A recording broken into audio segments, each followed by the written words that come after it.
फिरने के बाद की दुआएं। नबी सल्लल्लाहु अलैहि वसल्लम ने मुआज रज़ी अल्लाह अन्हु से फरमाया, ए मुआज, अल्लाह की कसम मुझे तुमसे मोहब्बत है।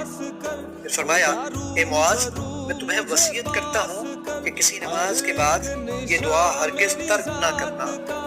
अल्लाहुम्मा अइन्नी अला ज़िक्रिका व शुक्रिका व हुस्नि इबादतिक।